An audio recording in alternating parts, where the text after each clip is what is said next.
Spirit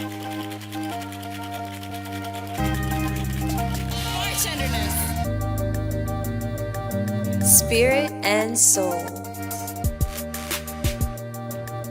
Welcome to Spirit and Soul Podcast, a space where we share anecdotes, lessons, recipes, and the personalities of those in the service industry. We all love a great cocktail, but we are so much more than that. We have soul too, and that's why you love us so much. I'm your host, Courtney, and today my guest is Kapri Robinson. Hi. Hi, Hello. How are you? I'm great, how are you? I'm fabulous. It's day 5 of the conference. Yep, we made it this far. We're here, home stretch.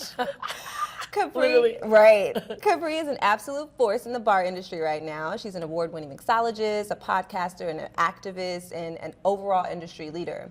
She's the founder and president of Chocolate City's Best, which is the first ever cocktail competition specifically for Black and brown bartenders. She also plays a very integral role at the hottest bar in DC right now, Allegory. She's absolutely killing it and inspiring to so many, me especially.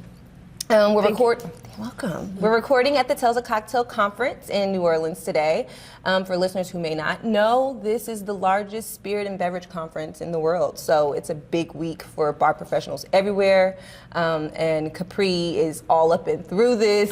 She's at pop-ups, she's hosting events, she's on panels, she's got seminars. Yeah, we were talking earlier and she said she started in 2016. 2016 was my first year at Tales. That's that's almost a decade. Yes. That's a really long time. Yes. Very long time. She's not new to this. She's true to this.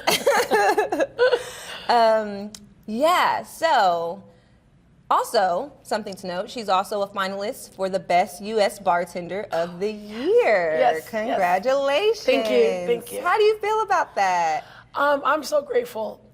This is the second time I've been a finalist, third time I've been in like the top 10. Okay. And it is honestly mind-blowing because I walk through the world not thinking anyone's watching me, and then I'm always like, oh shit. Girl, they're watching you. People are watching me, and it's awesome, because I literally do just be myself and really enjoy my life. That's why we're watching, because you're like, oh, she's being herself. She's cool. Okay, let me pay attention to her because, clearly she's got it figured out. So great. I'm just always so happy about it. Yeah. And so the awards are tonight. The Spirit Awards are tonight. Yes. Oh, God. I know. Well, I'll be praying that you get it. Thank you. It's very well deserved. You do a lot of work. Thank you. You do a lot of great work. Thank you. And very impactful work. So I really do hope you win. Thank you. You are welcome. So I will have to say I'm the most inspired by your commitment and dedication, which I just mentioned, between releasing regular and routine content for your podcast, Soul Pilot, running Chocolate City's Best, and your shifts at Allegory. You're involved in a lot. And I'm sure that's not even half of it. That's just what I know. But everything you're involved in is really intentional. And so much is based around community building and bringing awareness to opportunities that exist for bartenders, which is great. Yes. How do you balance all of this? And also, if I missed something about like what you're doing outside of some of those 3 things, please, I would love to know. They will do. Child, because I don't want to know myself. But, that's always a question. Balancing is balancing, right? So sometimes it's heavy on too much work, and sometimes it's heavy on not working enough, if that makes any sense. So it does. You're constantly kind of trying to shift. I would say I try a lot to make time to just be alone. And that helps me mentally in terms of trying to figure it out of like, okay, what needs my attention the most. I am doing a lot. I don't know how, but it's you just focus on where you gotta focus. Some things do get neglected, right? It's always that's always gonna happen. And it always happens. And I think that I try my hardest to be like, okay, I need to try to make what am I trying to say? The deadlines or making going to work on time. It's hard, but we gotta do what you gotta do. Yeah. If that makes any sense. And then at some point, I'm sure you get so used to doing it that there's like a robotic method to it, and it's just like you don't even realize that you're doing it. And you're like, you take a week off, and you're like, I just did all of that. Literally. How did that just happen? How did it happen? How did it happen? And I tell my friends all the time, I'm like, I feel like my brain is like scattered in so many different ways. Sometimes it feels like mush. When I start feeling like my brain is on mush, I come back, I go home, I focus, do a breather, take a day not to look at a goddamn thing, watch some anime, and then get back to it. Good. Yeah. So you are taking time for yourself? Yeah. Well, I was not enough, but yes, I do. You're doing what you can. Okay, so since you've been here at Tails all week, when you get back to DC, do you have like a little mini let me take a breather for a second? Yeah. Okay. I have a few days actually. Good. Yeah, 100%. Good. Yeah. So I only work Wednesdays through Saturdays for like bar shifts. Okay. Oh, I lied. Actually, I consult now. So Okay. I believe I have something to do on Tuesday, but I still have a couple of days. I have Sunday and Monday to kind of just be alone, not talk to anybody.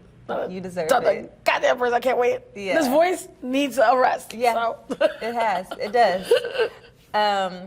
Okay, so let's talk about cocktail competitions and how they can be very pivotal for bartenders, their career.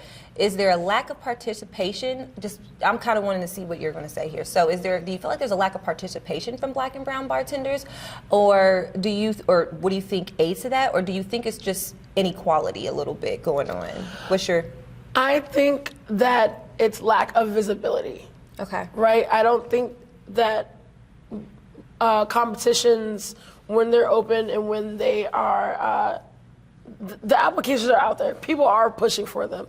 I just think that there's certain platforms that Black and brown people are on that aren't being reached, if that makes any sense. Or if it's not reaching their feed or something like that. Also, I think that in a lot of places, not even just Black and brown, but specifically for Black and brown, they're working at places that aren't pushing these things to them. I agree. Right? So you are working at a bar and you think that it's just go into work, come back home, go into work, come back home. I've been a bartender and that was my life, and all of this is kind of new to me as of maybe the past 3 years. That this is a career. This is a career. It's outside of the bar. Yeah. It's but no one in my close circle even at that time when I was in my early 20s, none of this. Yeah, 100%. That's life for so many people. Exactly. And I was fortunate enough to work at a bar that made me compete and made me go to our DC Craft Bartenders Guild. And that's just really, I just became lucky. And once I saw that, I literally was like, oh, everybody, look at what we can do. We could do this. My best friend came to this is his second Tales. And last night we cried together about how beautiful the event was. And I've never seen that man cry ever. And so it was those types of things are why I do what I do. And but it's a lack of visibility. Gotcha. And it's really, you kind of got to knock on door to door, tell people to tell their friends, tell your friends, word of mouth. We can't rely all the way on marketing. Yeah. And a lot of the competitions are just marketing, and they're like, oh, no one wants to compete, but it needs to be word of mouth. You got to push word of mouth and examples out to people. So they're like, ooh, if they did that, I should do it too.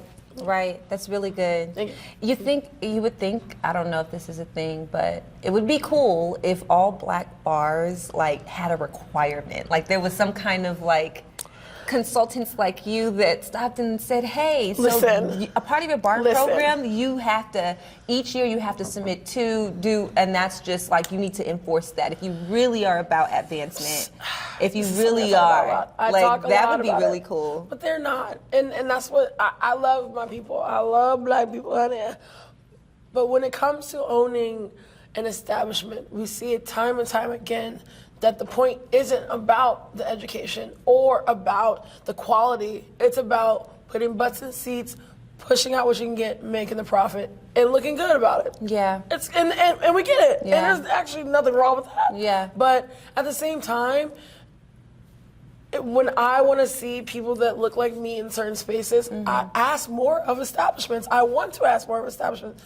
we can do this. We do it for our families, right? When you invite people over, the quality of hosting I get when I just go to someone's house, it can happen in your establishment. Yep. And it's okay to invest in that education so you can be the best, so you don't run out, so people stay coming back. It's not just about the food being good. It's so much more than that. So it's a big thing of mine. I'm so lucky to be consulting for a Black woman-owned space right now that wants that quality. Nice. And we just need more of that for sure, but yes. On the topic of more competitions, so let's talk about your first, I don't know if this was your first competition, but the one that I'm always reading on is the Cocktail Queen, DC's Cocktail Queen in 2017. Yes, the first one I won. First one you won, but that wasn't your first competition. No. When was your first one? My first one ever was Bacardi Legacy. Okay. I don't even know if they do that competition anymore. And it was in DC. I made it to regionals. Okay. Out of a few people, and it was just 3 of us that competed to be regional champion. Oh my God! And I bombed it. I was horrible. But you learned a lot, I'm sure. And I learned a lot. Okay. It was awesome. It was, Bacardi Legacy was about bridging a cocktail to what you think your legacy is. Okay. And, we came up with a cocktail about harmonizing and harmony, and it was really, really cool. But yeah, that was my first one. What was the biggest takeaway from that first one? Biggest takeaway was the technique thing, actually. Okay. During that competition, I made my drinks and I poured them a full glass, and when I got to the third one, it didn't fill up. Oh. So I took my fucking hand and over the ice, nastily streamed it. It's okay. It's still on Facebook. It is? Yes. Oh, gosh. So I learned that when you making multiple drinks, you split equally. First, it doesn't matter. And then once all the things are equally distributed, do your ice, do your garnish, do your thing. Yeah. Let's fast forward a bit closer to now-ish. There was the Netflix series Drink Masters, which you were a contestant on, and you did really great. Thank you. So what was the biggest, or can you tell me more about that experience and kind of what was the direct impact it had for you, I guess, after the show, and what did you take from that experience? I loved my experience in Drink Masters. More so because of where we were recording. We recorded in a city called Hamilton, and I went out every night and had a good time. It was amazing. The recording process was long and hard, and it was just so much it was just waking up at 3 a.m., 4 a.m. to get ready to go to the set by 5. You couldn't take your phone, so we had no phones until 11 p.m. at night or something like that. And it was just so much. And then it was a lot of creating without really getting any creation or creativity back in. Okay. So that was tiresome. Not being, sometimes you have to be inspired a little bit from things going on around you, and stuff, but not having that time is what you're saying? Yes. Okay. And then having to create off the whim. They didn't tell us any of the challenges beforehand. Okay. We didn't know anything until we got on set and started rolling. They're like, today we're doing this. You're like, what the fuck? Okay, cool. You want me to make the dessert into a cocktail? Oh, all right, got it. You know how long it takes me to get creative and make a new cocktail? I need a week. I'm gonna be honest. I need a week. And then name it. I suck at naming Yeah, things. me too. Oh my God. There needs to be something that they can create for naming cocktails. Dude, I would love that. Or it could be a career. It could be a career. Hey, I'm just a cocktail. I put it on other people all the time. When they want me to create, I'm like, you should just name it. I'll create it, but you should just put a name on it. It'll be fine. You'll do it.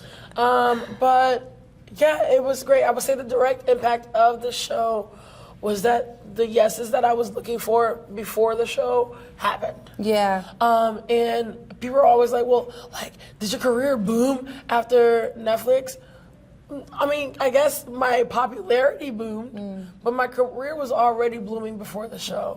My career boomed with DC Cocktail Queen. That's when I saw myself on an upward track movement, right? Okay. It was not stagnant at all before Netflix. Netflix was a part of the growth. Okay. Yes, it does. Okay. Yeah. That's some good perspective. Yeah. Okay, Chocolate City's Best. Yes. How and when did this develop? Okay, Chocolate City's Best developed in 2018. Okay. The reason why I did is because I was coming to Tails. Okay. Right, in 2016, 2017, seeing that same thing, like, oh my God, what in the world? I really want to bring people in. I want people like me to see this, Black and brown people to see what we're doing, to be a part of it. So it happened in 2018. I created just, me and Mike Holiday created a small competition. And it was fine. The first one was fine. It was cool. But the next year we were like, we really want to like be impactful, add something to it. So we made it educational. It went from a 1-day thing to a 5-day thing, a whole week for people all over the country to come and compete. And so it involves like mentorship and different things like that. But it was the reason why I created this. First off, Chocolate City's best. I don't think anybody ever thinks about the name about it, but please. Yes, Chocolate City, yes. People are like, oh, that's DC, yes, but it's also just places where Black and brown people are, if that makes any sense. And also thinking about chocolate itself comes in all types of forms. It Milk, does. Dark, white, well, not, white chocolate is a type of chocolate. We ain't catering too. But I get what you're saying. I got you. It comes in all different forms. And You're hilarious. I make sure people know. So the basis of it all is to have a platform that connects people to what they need in the industry. Right now, it's become a very awesome, huge network of people all over the world now, which is amazing, to talk about what they're doing, their wins, laugh together, but also ask for help, ask for things, or, and it's been great. See educational opportunities, and goals for Chocolate City's Best is to be more education forward and partner with educational platforms like WSCT and stuff like that to create like spirit weeks and different things like that too. But we want to be the people that are knocking on the doors of the people that don't know that these things exist. And then you are. That's good. I can't wait to see how this continues to evolve. Thank you. When is the next competition? This year, November. Okay. November. It's coming back. We've been on a hiatus for 2 years, and now we're coming back. Okay. Yes. I'm excited. I know, me too. Where do you see Chocolate City's Best in 5 years? The largest, and it always will be the largest Black and brown competition in the world. Okay. Period. Yep. I see it having different like facets, like groups in different parts of the world also. Yeah. That's amazing. We were talking a little bit about this earlier, about this gap of how bartenders don't know what's going on, like in regard to the competitions and things like Tales of Cocktails. Like, when did you realize the gap was a problem and you were a solution? Like, was it you being at Tales? It was Tales. Okay. It was Tales. I specifically remember the Columbia Room that used to be in DC. They won, I believe, like best new cocktail bar or something. It was the first time a DC bar had won a plate. In my mind, I'm pretty sure it was. And DC used to get shitted on, right? Like they were like nothing. Like people, we were a secondary market. We were not a market that people. DC has always been where it's at. And people. It was New York. It was San Francisco. It was London or something like that, right? We weren't in people's eyes.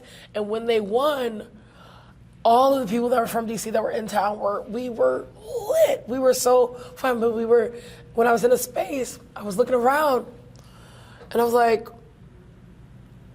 I want to do this. I want to win too. And I want people to win also. And I remember tapping a friend. He was Black, and I was like, I want to create something that's for us, because there was just so many white people in the room. And he was like, oh no, like I don't, because I was telling him my day. He's like, we already got that and everything like that. And I was just like, but do we? And I said, this time next year, I'm about to have something.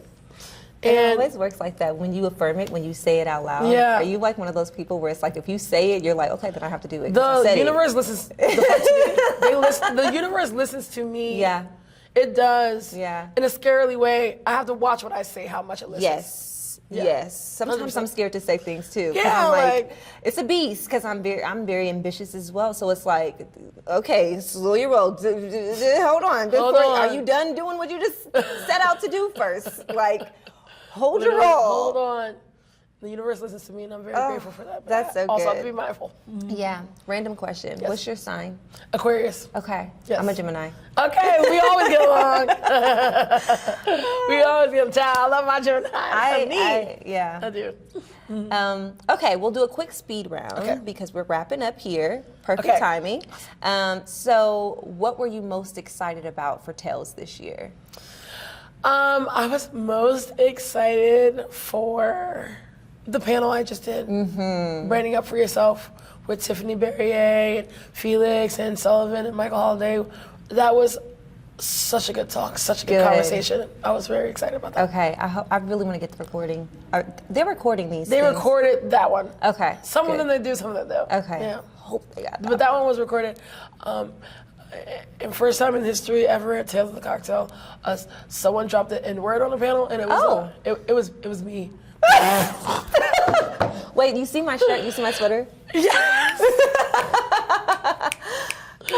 And it was one of those moments where you're just talking and then you heard yourself, you know? So I was like, Did anybody respond or anything? Everybody did. They were like, oh my God. Oh, they laughed. They laughed. Yeah, oh, okay. yeah. I'm like, what?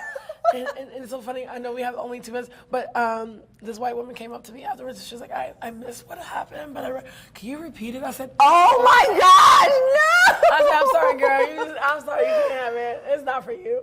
I'm glad she didn't hear it. Oh, it was an old white woman too. I said, I'm glad you didn't hear it. No, bitch. not that time. No, you we're can't have good. this. Sorry. Love you. Hope you have a great day. What's your go-to spirit right now, or your favorite cocktail right now? Go-to spirit is favorite cocktail is the Capri. Okay. Go-to spirit is anything sugarcane juice based. Okay. So not just sugar learned cane, this. but sugarcane juice. Yeah. It has this nice grassiness, and I love it. So cachaça and rum agricole are like on the front of my list right now. Random thing. I love listening to your podcast, and you talk about the spirit, and like just it makes me want to try it while you're trying it because I'm like, okay, Good, okay, yeah, good. her podcast is really great. So Palette, check it out. We have been so busy, so it's a little on the hiatus, but we're doing it. Listen, there's seasons. It's Yeah. fine. What have you been experimenting with lately? NAs. Listen, Yeah, everybody. they're hard to make good. You know, you gotta really put your idea behind flavors and also texture. Yeah. I feel like people get flavors great, but the texture is weird. Okay. So I've been really experimenting with NA spirits and NA concoctions. Okay, nice.